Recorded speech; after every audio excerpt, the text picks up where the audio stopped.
All right, guys. We had a pretty cool day today. I had just homeschooling, working. Then we got invited to take part in a live recording talking about couples. Yes, let me just say my cousin slid past me in my no, okay, because I say no to everything immediately, and he slid around and went to the boss man.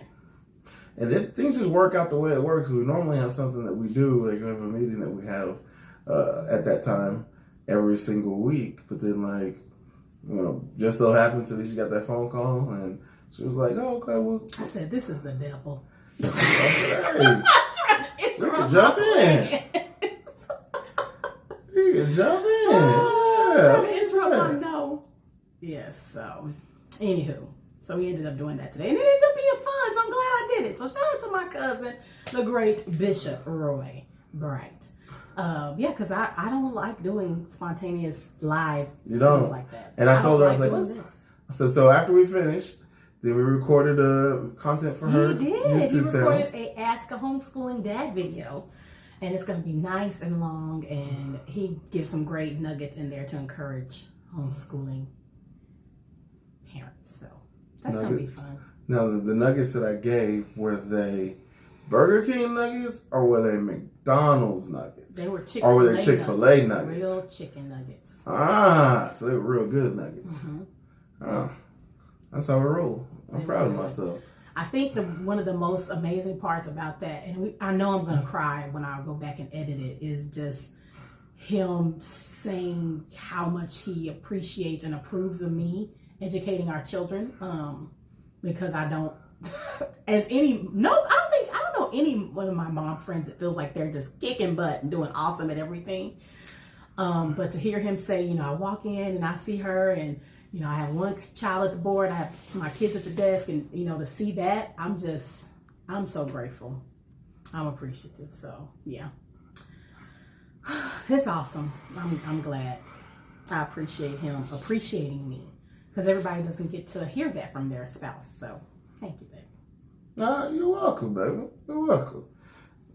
I think that maybe I don't say that enough. And I'm working on that. Like, I think at the end of the day, it should be just old hat that I'm telling you how great and awesome you are. And I think that in my mind, I do it a lot. But in reality, and so that's I think that's one of the major things that I'm trying to work on this year, is just making sure that I show you love and affection, not by just trying to buy you things, because buying you things will only get us, get me so far. Yeah, but I know that, like, clearly, look how you dress and how you dress, and again, clearly, I understand that. Look at how you. Everybody knows you stay put together. Like that's not a question. I make just enough to keep you at Gucci and Go. Gucci and Go. Movie quote. That was an ultimate read. That's still good. That's still a good one after all these years. That's funny. But I don't do it. I don't do it enough. The boys and I are still working on our project. Yeah, I can't wait to see. I'm appreciative that you're doing something totally out of your comfort zone. Because making videos and sending them to people, that's what I do. Like, I like to just talk. And so me being able to just get up and talk and say, hey, I appreciate you for this and this. That's what I do. So, I've done one for him, my dad, my mom, my friends, the Pittmans. I've done, just things. Whenever I do a video that's about you, that's a gift for me. Just the way I show love. But for him to do that, that's a big deal. So, yeah. You say that now. In theory. Because I haven't seen you struggling with your Easter speech. Jesus rose. Jesus rose on the third day. Happy Easter Day. I killed my Easter speech. Okay, let me just say a quick shout out to my mama. One year I had an Easter speech. It was called Candles. Okay, I could recite it today, but I'm not going to do that because I don't want nobody from New Lincoln to feel away. But I used to kill my Easter speech. Okay? No, challenge accepted. Challenge accepted. Go ahead. No. Spit that. No, well, spit that verse. Sell home interior. And she used to, votive candles, that was a big thing for home interiors. I don't know if they still have it out, but home interiors was like a big thing. And so it's like a catalog that used to get pictures and so home decorations was like, these are the catalogs. And so she was like, you're going to hold the candle and you're going to say candles. Every time you say candle, you got to hold the candle. And I mean, let me tell you something. Jesus was happy, honey. He was happy, and the Lord was pleased with my Easter speech. Okay? So I used to give it to him at New Lincoln Missionary Baptist Church, okay? I used to give it to him. In Mount Sinai Missionary Baptist Church, too, okay? I could give a good Easter speech now. I might try to see if Pastor want to do some Easter speeches this year, because I might, if he let me come out retirement. I want to hear the candle speech. Deborah had me right. And don't play no games, okay? My speech was on point. Thank you. I had a great time. I love the arts, okay? I would watch all the little babies say their Easter speeches and their grandmothers in the front. Jesus, I love it. I love all of the drama. I love it. I can't get enough of it. Then I can only imagine how it looks like when you sit in the pulpit watching all these people mouth it to their kids. Exactly. And telling them, smile. Yep. Nobody had to tell me that. I knew to smile, okay? Because I was ready, honey. I stay ready, so I don't have to get ready. Man, I tell you. Boy. Man, we were talking about it today in again, plugging the show that we were on, about how she and I, like, we could just, I don't know, we could scold on people and we can just really have a way of just funny things by just looking at each other. Somebody does something crazy, I just turn to look at her and she'll look at me and we start looking back at each other. Like, we won't say a word. You won't even know. Or sometimes it can be just as simple as I just touch her arm, touch her leg, and oh, man. But anyways, I will share the link so y'all can see me and husband on my cousin's show. Again, the great bishop snuck around and went to the boss man. So, but I'm glad we did it because it was fun. It was a lot more fun than I was very nervous, but it was fun. We had a good time and we learned a lot. I really enjoyed hearing the perspectives of the different types of marriages, like, being remarried and then being married for a long time, and that was awesome. Then I got to see my cousin. So it was fun. It was cool. In the show, it was something that I like to see 22 years, but they dated for 4 weeks and was engaged for 4 weeks and they've been married for 22 years. These women out here, y'all doing something wrong, okay? Y'all doing something wrong. 4 weeks dating, then get engaged, and then 4 weeks later married. Like, where she needs to be, that's a TED talk, okay? She needs to be charging people for that. Yeah. She needs to be charged. I mean, I was so amazed to hear that. Like, that's the one thing too, because when men know, I guess y'all really know. Like, he wasn't trying to play no games about getting his good thing. 4 weeks and then engaged, and 4 weeks later he had her at that altar. That's a blessing. Excuse me, I'm trying to get my favor and I'm obtaining it from the Lord. Is that what I'm So what you doing? That's amazing. What you doing in a month, girl? She needs to be teaching classes. Like, that was an amazing testimony. And even hearing the other couple, they were talking about being married and then having a blended family, and hearing them just talk a little bit about that. That was amazing to hear. 5 teenagers in the house at one time.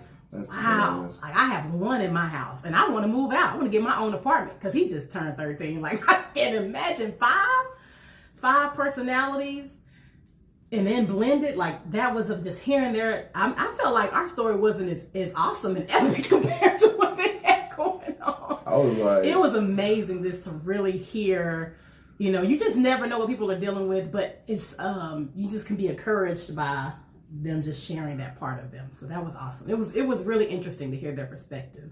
It really was. It was a, and I feel like, honestly, man, that was crazy. Like, I want to hear more couples talk like that, because the reality and Roy's show, he tackles a ton of different things, but that was honestly what you want to hear. Like, you hear me, I give the analogy all the time about college. When I first got to college, I was disappointed. Why was I disappointed? Is because I grew up watching Different World. Mm-hmm. And so when before I'm in high school, I'm in junior high, I seriously thought that college was like a different world. And so when you build that up and you're thinking that's college, this is a great representation of how college is, you know, and then you get to school and then you realize a lot of it is just boring time sitting in the dorms, kicking it with your friends that you met freshman year. You're sitting in the dorms, eating pizza at 2 a.m, playing video games, like, and just talking noise and just, you know, doing crazy things. That's majority of college, you know, and like you're studying, going to class, and then you come home, you eat, and you hang out, and you stay up all night. You do crazy things, but like not crazy things, but just, you know, that's how college. And I thought it was boring. I thought it was whack at first. I was like, man, this isn't like what I thought it was, and I was disappointed.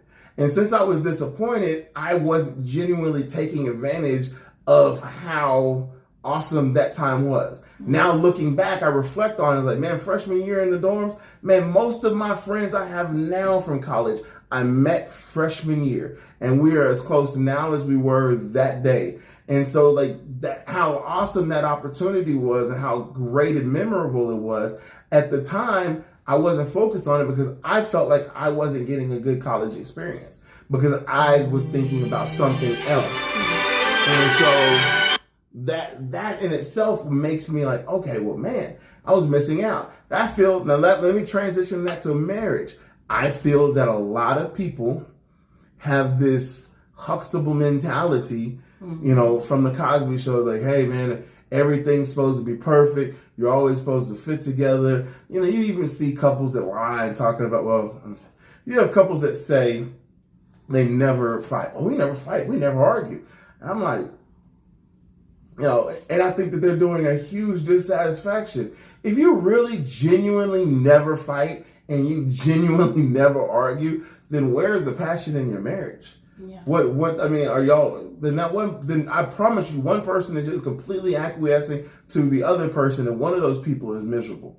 Flat out. Like there's just, because you can't merge two different people, two thought processes, two backgrounds that are totally different, put them into one situation in one household without having some kind of bumps and bruises and figuring out how stuff goes.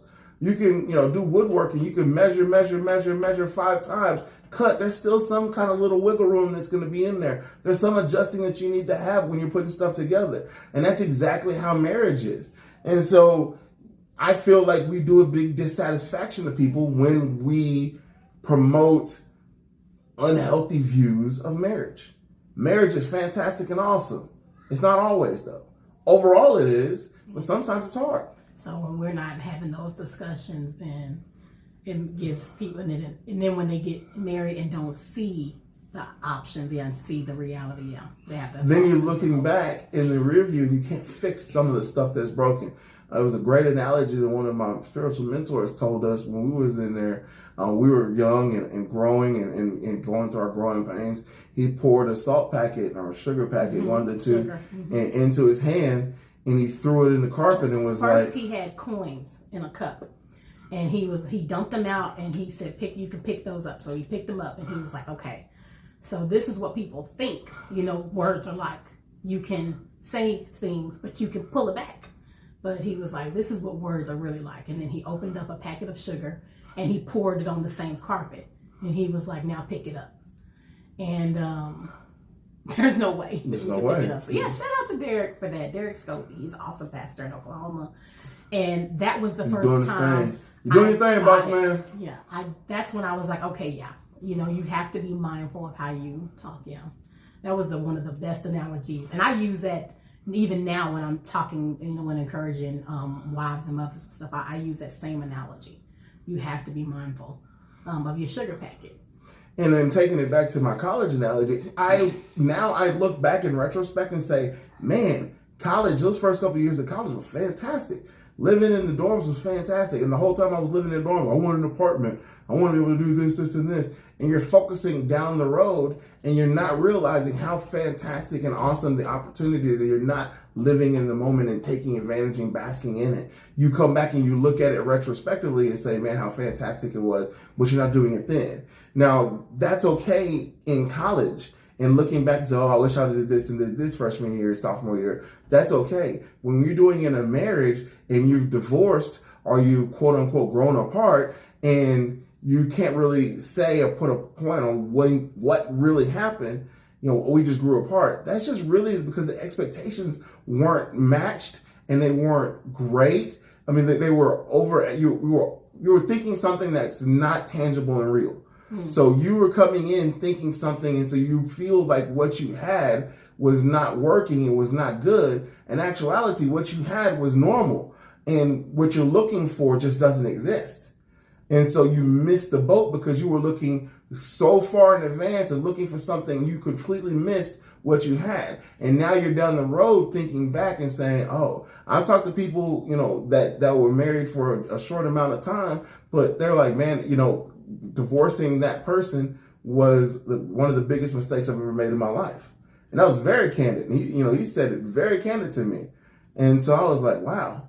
And, and the opportunity isn't like it wasn't there for them to rekindle, but you can't take that sugar packet back. No. And the damage is done. Okay. And, you can try, you can do different things, and people have gone down those roads. However, at the end of the day, that sugar packet is in that carpet, and it's very difficult to get it out.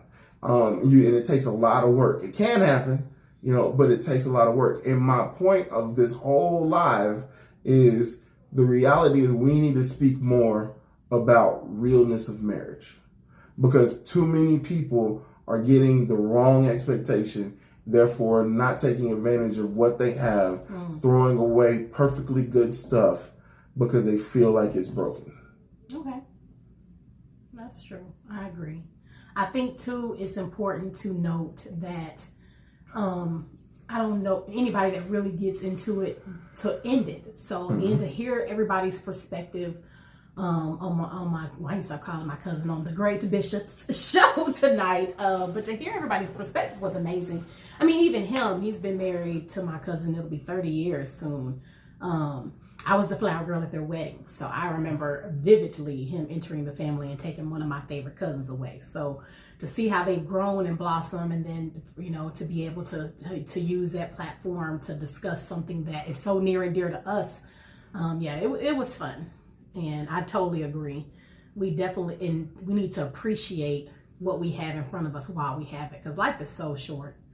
Life is so short, and you never know. I have had several friends, over the years who have lost spouses, and it's always, that's the one thing that when all of the wives, it's about 8 that I know in my tenure of marriage, every single one of them have never said they wanted more time. They've always said, I'm just grateful for the time we had. And I think that's amazing. I think even Betty White, one of the quotes, my favorite quotes from her, is that somebody asked her about her own marriage. And she said that her only regret is that she didn't marry him when he wanted to marry her, because he wanted to marry her like 2 years, maybe 1 or 2 years before they actually got married. And she turned him down because she was getting her career started. And she said that's been her only regret. I remember that interview she did. And I think it's amazing. So, yeah, I agree. So I'll share that video of this. But, yeah. That was a good talk, honey. That was good points. Look at you. You might be taking on that. Might be taking the mentor role on now. You giving out with the stuff that Derek was giving us a long time ago. You the old married man now. I know, right? Yeah, because Derek was an old married man back then. I was thinking he's still he's an old married man. You got one old. He got 2 olds. I was thinking about that the other day. Like, man, here I am, 39. And when I first started, like I remember when I first got married, I went to start selling corporate stuff, and I was in an office setting instead of an enterprise. And so I was in this office setting. I was looking at, like, when Derek came on, he brought a whole bunch of brothers that are still in my lives today. So TJ and Marvin and a couple other brothers. Those brothers came on, and I was looking at them like, man, because to me, they had it. They had marriages that were, blossom and flourish, and they had a career where they was making 6 figures, and they, had nice clothes. They were driving, Benzes, because everybody knows once when you get a little money, you gotta get you a Benz or a Beamer, one or two. Like it used to be Cadillacs, but now, you gotta get you a Benz or Beamer. I am driving a Chevy truck, but I love my Avalanche. I kept it clean. But, they were driving Benzes, and they had the career. They were making the elusive 6 figures. And then they were doing the things that were progressing that, that you want, so all of the things, they had kids and, they were able to provide, and they had it all, and they were mentoring me and telling me how I needed to get better, what I needed to do. And I genuinely looked up to those, brothers. And I still do, but, by no means, they haven't fallen off or anything. But, I look to those brothers, and at the same time, I'm like, man, I want to be like them one day.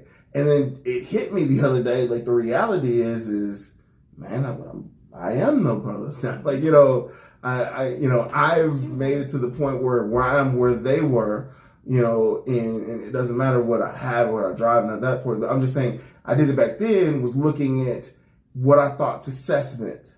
And now here I am. I'm like, okay, I've made it to that pinnacle, but I don't consider myself successful. Yes, I've done some things, and I don't want to negate the fact that how the Lord has blessed me and provided for me and put me in a position where I am able to have, the ability to give my wife and my kids, a very nice living. However, I'm still focused on the next level. I'm like, okay, what do I need to do in order to get to this level and this income? And then after that, what I need to go after that. So I'm preparing 2 or 3 moves ahead, and I'm not sitting back and saying, this is where I am. I don't feel by any means that I've made it. However, I'm not negating the fact that it's up to me to turn right back around and reach up to some brothers that are, that are looking up to me saying, how do I do it? And there's some of the brothers that are, I go to church with, some of the brothers that I'm friends with, some of my peers and friends that ask me questions and do different things. I'm cognizant of the fact that I know where I am, and I know that some people might think that's where man, Kevin made it to this, and this. And I'm not saying that that's not something to obtain, but I know what God has promised me. I know what he's put in me. I know what I need to do, and I know where I need to go. And I see that the only way I need to get to this next level is by doing the same thing that those brothers did to me, and that's helping and mentoring. I think one of the other things that's been awesome about our whole tenure of Team Kemp is our being a member. Our very first church that we were members of was St. Andrew Church of God in Christ in Denton, Texas. And I remember services and, hearing people prophesy things to us. Never over the mic. That's the one thing I appreciate about the prophecies. They were never over the microphone to be seen or to be, anything like that. It was always in our ears. God, thank you, Lord. It was always in our ears, quiet, and I always appreciated that about how God delivered those words to us, but they were always spot on. But then they would say some things and I'd be like, I don't know how that's going to happen. And then I was sitting back the other day and I was just like, God has done, he's done everything he said. So that anything that hasn't been fulfilled yet, I just believe it's going to be fulfilled because he has already done the things that he said he would do. So yeah, we're just grateful. I guess we just wanted to just jump on and again share the information about the show we were on.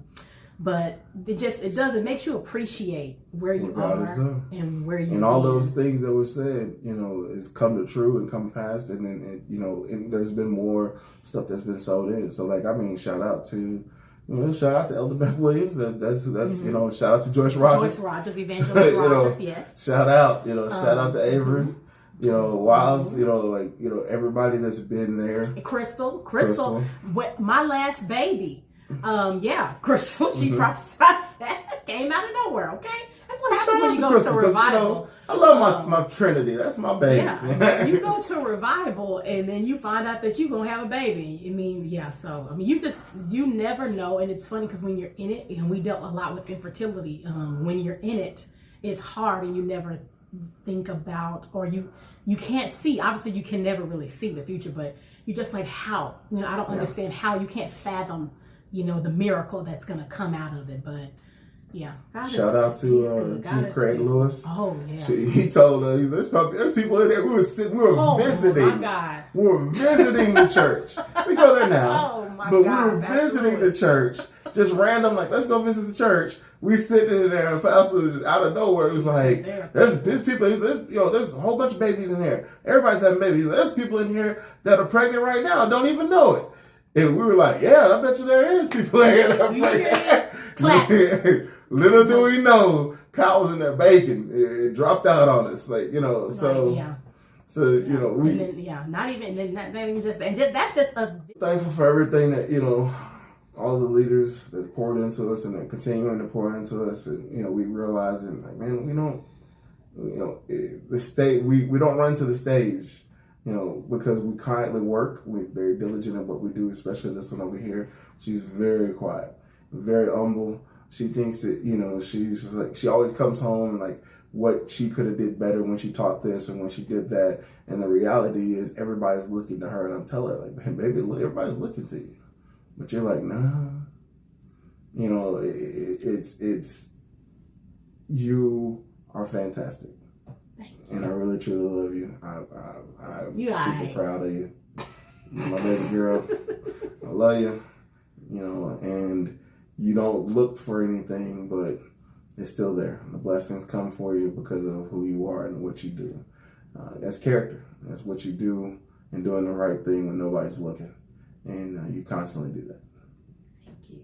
But I love you, baby. I love you. Y'all support my wife. Y'all support the things. Go to the channel, TanishaKemp.com. Go in, and she's constantly talking about different things. Support the people that she supports. Do what she does. Watch her blog. I mean, watch her videos. Read her blogs. Watch her blogs. I know that. Mm-hmm. Read her blogs. All right, guys. For real this time. We're going to get off and let y'all have the rest of y'all's night.